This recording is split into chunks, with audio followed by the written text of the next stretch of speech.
로마에 살고 있는, 로마에서 신앙생활하고 있는 믿음의 형제들에게 내가 여러 번 너희에게 가고자 하는 것을 너희가 모르기를 원하지 않는다. 사랑하는 사람일수록 믿음의 형제들일수록 서로 오해가 없도록 하는 참 중요합니다. 많은 사람들이 오해합니다. 오해를 하죠. 또 오래도록 교회에 책이 많았었는데 창립 생일 준비하면서 책이 한 권도 없이 싹 없어졌다. 목사님이 싹 버렸나 보다. 이렇게 생각하기 쉽죠. 설명을 해주지 않으면 우리 그냥 무의식 중에 교회에 뭐가 물건이 있는지 없는지 모르지만 교회가 굉장히 깨끗해졌다라고 하는 것만 알고 뭐가 있었는지 없었는지 모르는 경우, 아이들의 호흡기에 지장이 없도록 책에 곰팡이가 다 쓸어서 그래서 부득이하게 폐기 처분했는데, 또 이걸 또 나쁘게 또 말하려고 하면 얼마든지 나쁘게 말할 수가 있는 거죠. 그렇잖아요. 기증한 사람들 마음도 생각해야지.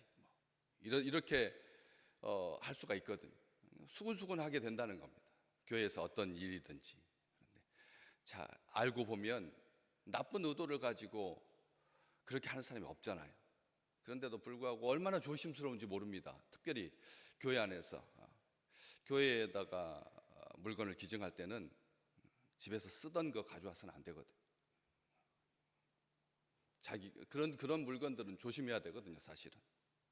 그래서 항상 주님께는 흠없는 것, 깨끗한 것, 새 것으로 드리는 건데, 그걸 기증하신 분들이 벌써 이미 교회를 오래전에 다른 교회로 이제 이사 가면서 안 계심에도 불구하고 그 물건을 없애느냐 두느냐 많이 고심합니다, 목회자는. 그것에 대해서 그냥 쉽게 결정하는 거 아니거든요. 그렇기 때문에 교회에서 우리가 말 조심해야 된다는 말입니다. 그렇잖아요. 한마디 딱 하거든요. 덜 익었어, 이렇게. 반찬에 대해서 덜 익었다라고 말하는 거. 똑같은 말인데도 조금 안 익어서 좋네 라든지 얼마든지 말할 수 있는데, 그 말이 아주 사소한 말인데 이러한 것들이 갈등을 야기할 수가 있다는 거죠. 정성껏 준비한 사람에게는 그렇잖아요. 다 정성껏 준비했는데도 그런 현상이 있는 것에 대해서 다 본인이 미안해 하는데 그것을 꼭 굳이 말을 해서 할 필요가 있느냐는 것이죠. 바울은 하나도 오해가 없기를 바라는 겁니다. 로마 교회 성도들에게. 그러니까 너희가 모르기를 원치 않는다고. 모르기를 원치 않는다. 꼭 알아야 된다는 말입니다. 이게 무슨 진리의 문제도 아니지 않습니까? 바울이 로마 교회의 성도들을 방문하기 위해서 여러 번 시도했었다. 그런데 13절 길이 막혔다. 길이 막혔다. 이렇게 말하고 있지 않습니까? 그렇기 때문에 교회에서 이러한 불필요한 오해가 발생하지 아니하도록 설명을 해주면 된다는 겁니다. 설명을 해주면 되는데 그냥 알겠지 해서도 또 안 된다는 거죠. 알겠지 그렇지 않도록 설명을 하고 있는데, 목적이 너희가 모르기를 원하지 않는다. 왜냐? 너희 중에서도 다른 이방인 중에서와 같이 열매를 맺게 하려고 너희를 방문하려고 했다는 거죠. 여기 그렇게 돼 있습니다. 13절에 그렇게 돼 있잖아요. 너희 중에서도 다른 이방인 중에서와 같이 열매를 맺게 하려고. 이 말 저 말 하려고 하는 게 아닙니다. 충고하려고 하는 게 아닙니다. 바울이 로마 교회 성도들을 만나려고 했던 목적은 충고가 아니라는 거죠. 또 내가 직접 개척한 교회가 아닌, 빌립보 교회가 아닌, 데살로니가 교회가 아닌, 직접 개척하지 않은 그 교회에 혹시라도 잘못된 어떤 토대 위에 세워진 것 아닌가 해가지고 염려하고 우려가 있어서 로마 교회 성도들을 방문하려고 한 게 아니라는, 목적이 딱 한 가지 딱 분명하게 써놨습니다. 너희 중에서도 다른 이방인 중에서와 같이 열매를 맺게 하려고 너희를 방문하려고 했는데, 여러 번 방문하려고 했는데 길이 막혔다. 이것을 설명하고 있는 겁니다. 그런데 너희 중에서도 다른 이방인 중에서와 같이 열매를 맺게 하려고. 너희 그렇다면 모든 믿음의 로마 교회 이 형제들은 예수 믿는 형제들입니다. 예수 믿는 형제들인데 그 형제들 중에서도 열매를 맺는 형제가 있고 맺지 못하는 형제가 있다는 거죠. 우리가 잘 아실 필요가 있습니다. 신앙생활, 오늘 우리가 이렇게 새벽을 깨우면서 달려와서 하나님께 기도하고 하루를 또 시작하잖아요. 이게 하나님께서 주시는 분복이고 열매인 줄로 믿습니다. 그래서 마음에 이걸 봐라, 새벽 기도를 참여하지 않은 자와는 인생을 원하지 말아라, 이렇게 다른 사람들을 우습게 여기려고 하나님께서 우리에게 이런 은총을, 이런 열매를 주신 것이 아니라는 거죠. 우리가 열매를 너희 중에서도, 그다음에 이방인 중에서와 같이, 이방인 중에서와 같이, 헬라 사람들도 다 이방인들인데 그 중에서도 예수를 믿으니까 그 예수 믿은 이 믿음의 형제들이 이방인들 중에서도 이방인들이 다 열매를 맺는 건 아니라는 거죠. 거기서도 이방인 중에서와 같이 이렇게 했으니까 다 이게 보편적이지 않다는 말입니다. 우리가 생각할 때 열매는 다 맺는 것 같잖아요. 안 그래요. 올해 저희 아파트 앞에 앵두나무에 열매가 맺었습니다. 입구에 맺었는데 해마다 열매를 맺죠. 그런데 올해는 딱 5알 맺었어요. 5알 맺었다니까요. 아주 포도알처럼 많이 맺는 나무인데, 포도알처럼 많이 맺는 나무거든요. 그런데 그 뒤쪽에 있는, 또 이 아파트 뒤쪽에 있는 앵두나무 열매는 하나도 열매를 맺지 않았습니다. 제가 6월마다 항상 따거든요. 예, 항상. 거기다가 뭐 약을 뿌렸는지 뭐 집사람이 뭐라고 막 해도 저는 따는 재미가 있더라고요. 열매, 앵두 열매, 앵두를 따는 열매가 있어서 꼭 따는데, 보는데 제가 얼마나 유심히 보겠습니까? 다른 사람보다 먼저 따야 되니까. 다 따가고 난 다음에 남은 열매 안 따려고 딱 익기 시작할 때 딱 보거든요. 그런데 올해는 5개, 그리고 뒤쪽 나무는 하나도 없었어요. 그러니까 이게 일반적으로 열매를 맺는 게 아니라는 거예요. 해걸음이라고 하는 말이 왜 나왔겠어요? 왜 나왔겠습니까? 분명히 해마다도 다른데, 장소마다도 다른데. 그렇기 때문에 이 열매는, 믿음의 형제들에게서 맺히는 열매는 일반적이지 않다는 거죠. 중에서 딱 열매 맺는 사람이 있다는 거죠. 오늘 우리 믿음의 백성들에게 평생의 열매가 가득하시기를 주의 이름으로 축복합니다. 다양한 열매를 맺는 거죠. 우리가 아는 익숙한 그런 그 열매의 개념이 아니라는 거예요. 이방인 중에서도 맺었던 열매 뭔데요? 바울이 뭐 했길래? 내가 여기 그랬잖아요. 11절에 있는 말씀처럼 내가 어떤 신령한 은사를 너희에게 나누어 주어서 너희를 견고하게 하려고 했다. 이게 내가 너희를 보기를 간절히 원했다. 목적은 하나다. 너희들에게 어떤 신령한 은사를 나누어 주어. 그러니까 우리 생각에는 바울이 무슨 은혜를 나눠주는 사람인가? 이건 위험한 발언이다 하니까 급하게 12절에 아니다, 우리 피차간의 안위를 받으려고, 피차간의 안위를 받는 거다 하고, 오늘 말씀에서도 이방인 조에 같이 열매를 맺게 하려고 하니까 바울이 이것도 또 약간 또 이게 좀 성격이 좀 자기 자랑 아닌가. 열매를 맺게 하시는 분은 하나님이신데, 분명히 요한복음 15장에 하나님은 포도원의 주인이시고 예수님은 참 포도나무이시고 너희는 가지이니 그랬는데, 우리는 가지라 그래요. 가지입니다. 우리는 가지입니다. 가지의 목적은 딱 하나죠. 열매를 맺는 목적입니다. 몸통에서는 안 납니다. 포도나무는 잎사귀도 있고 가지도 있고 열매도 있죠.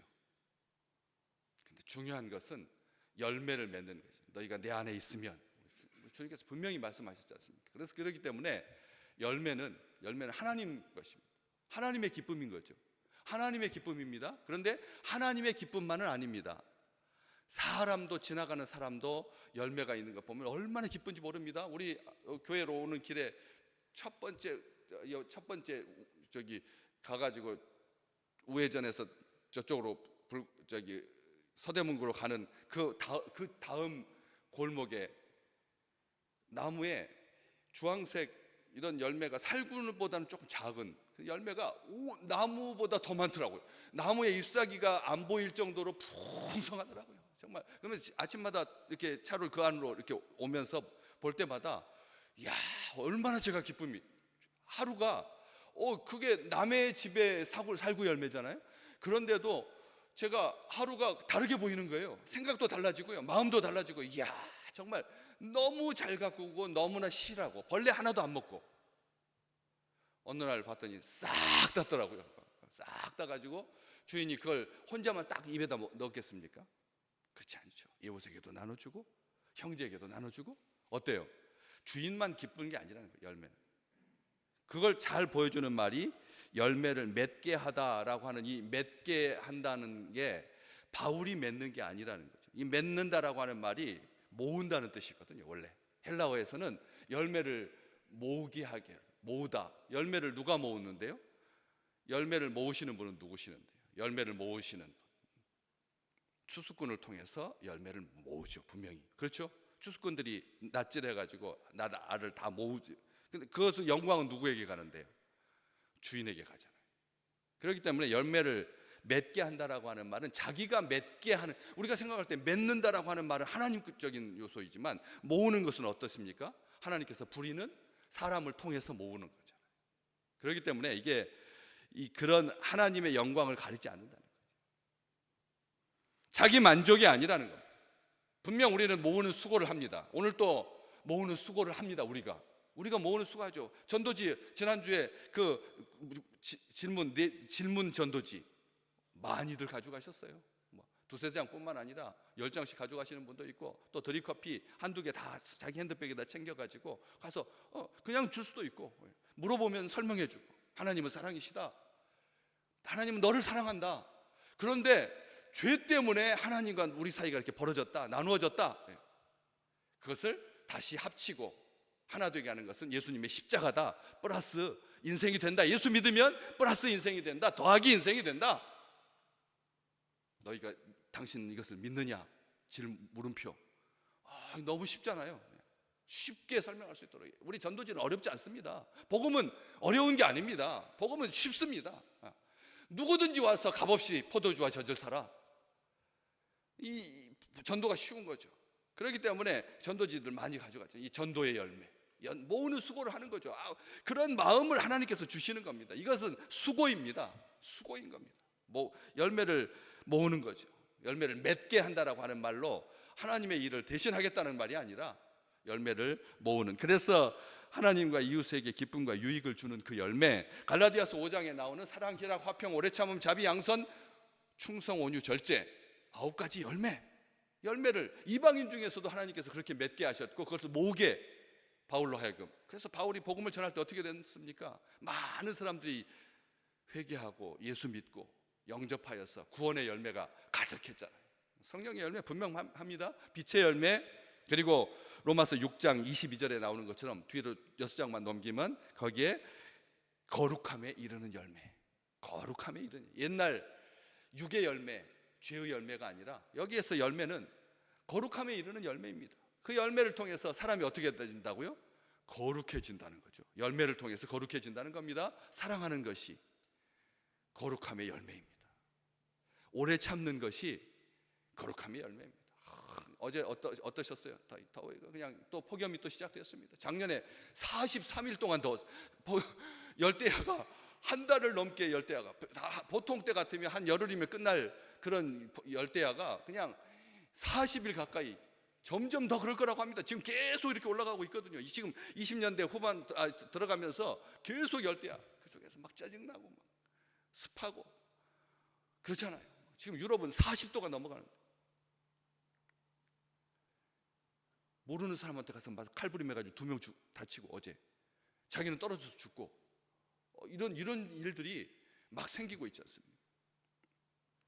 골로새서 1장 10절 말씀, 선한 일에 열매를 맺게 하라고. 선한 열매가 아니라 선한 일에 열매가 있게 하려고 라고 하는 표현을 바울은 쓰거든요. 선한 일에 열매가 있게. 선한 일을 했는데 열매가 없다. 그런 일 많습니다. 선한 일을 했는데 오히려 욕먹는다. 배불러가지고 있는 게 돈밖에 없어. 이 표현 조심하셔야 합니다. 그렇잖아요. 기회 있을 때마다 선물 나눠주는 그분한테, 아니 너는 있는 게 돈밖에 없으니까, 그 말, 그것을 받아줄 수 있는 친구도 대단한 친구지만 그렇게 그런 말을 어떻게 할 수가 있을까 저는 생각해봐요. 돈밖에 없는 친구. 선한 일에 열매가 없으면, 그렇기 때문에 하나님께서 선한 일을 행할 때마다 열매가 가득하게 해주실 줄로 믿습니다. 그 간단한 자그마한 선물인데 그것을 통해서 소통이 되고 공감이 되고 끊어졌던 다리가 이어지고 하는 것. 에베소서 5장 11절, 에베소 교회의 바울은 분명하게 경고합니다.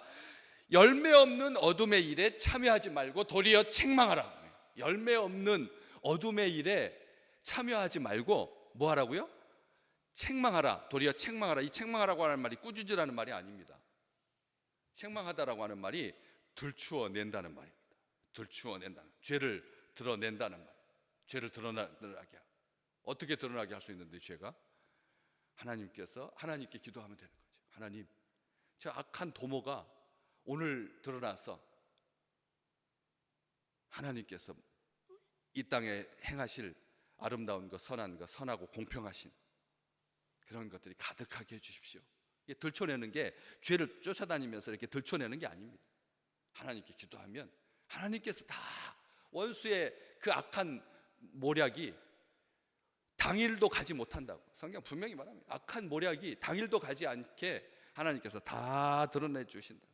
그래서 열매는 단순하게 어떤 숫자 자랑이나 기쁨이 될 수 없습니다. 여기에 열매는 복음을 받아들이고 예수 잘 믿어서 구원받고 은혜 받고 마음이 성숙해지고 믿음이 성숙해지고 변화된 삶으로 선한 영향력을 끼치는 그런 열매가 바로 여기에 열매인 거죠. 로마서 16장에 어제 말씀 보셨지만 많은 사람들에게 문안하라 나오는데 거기에서 첫 번째 사람이 누구였다고요? 이 로마서를 겐그레아 교회 일꾼이었던 베베가 로마 교회 고린도 지역에서 석 달 가야 되는 그 난관을 뚫고 가서 전했던 베베가로부터 시작해가지고 쭉 유라라고 하는 말씀 중에 나오는 한 사람, 에베네도 들어보셨죠? 에베네도라고 하는 사람, 에베네도에게도 문안하라. 그는 아시아에서 그리스도께 처음 익은 열매니라, 이렇게 썼습니다. 그리스도께 처음 익은 열매가 에베네도라고 하는 사람이다. 그리스도께라고 하는 말은 그리스도를 믿은 사람이다.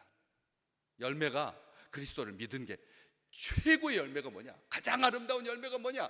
우리 하나님께서 가장 기뻐하시는 열매가 뭐냐? 예수 믿는 것이 열매라는 거예요. 예수 믿는 게 열매라는 겁니다. 그리스도께 처음 맺은 열매니라. 예수 믿은 게, 우리가 예수 믿은 것이 하나님 보시기에 최고의 열매라는 거죠. 우리는 가지인데 무슨 열매를 맺어야 되냐? 예수 믿는 열매, 복음의 열매, 생명의 열매, 영생의 열매, 구원의 열매, 고난 중에 이웃을 돌아보면서 함께 나누는 열매, 회개하고 복음으로 순종하고자 하는 그런 열매, 인격이 성장하고 사람들을 그리스도를 아는 지식으로 인도하는 그런 열매. 너희 가실이 항상 있게 하여 아버지께 큰 기쁨이 되도록 하나님께서 주시는 이 은총이 오늘 또 가득하시기를 주의 이름으로 축복합니다. 열매가, 예수 믿는 열매가 제일 큰 열매, 복되고 탐스러운 열매인데, 요한복음 15장 16절에 보면 그 열매가, 왜 너희에게 열매를 그렇게 많이 맺도록 하나님께서 하시느냐? 목적은 딱 한 가지, 내 이름으로 아버지께 무엇을 구하든지 다 얻게 하려 함이라. 왜 우리에게 열매를 이렇게 주시느냐? 항상 과실이 있게 하시느냐? 항상 무엇을 구하든지 아버지께 주님의 이름으로 구하면 아버지께서 다 들어주신다. 아버지로부터 다 받을 수 있다. 그렇기 때문에 우리에게 열매를 우리 주님께서 오늘 또 풍성하게 맺게 하신다. 오늘 또 그런 열매, 입술의 열매, 오늘 또 우리의 입술의 열매, 하나님이 기뻐하시는 귀한 열매, 영혼의 열매, 하나님 나라의 열매, 하나님을 영화롭게 하고 하나님을 기쁘시게 하는 수많은 열매들로 가득하셔서 본인도 행복하고 아버지께 영광이 되고 오늘 또 이웃에게 있는 사람들에게 안위를 주는 그런 은총의 날이 되시기를 주의 이름으로 축복합니다.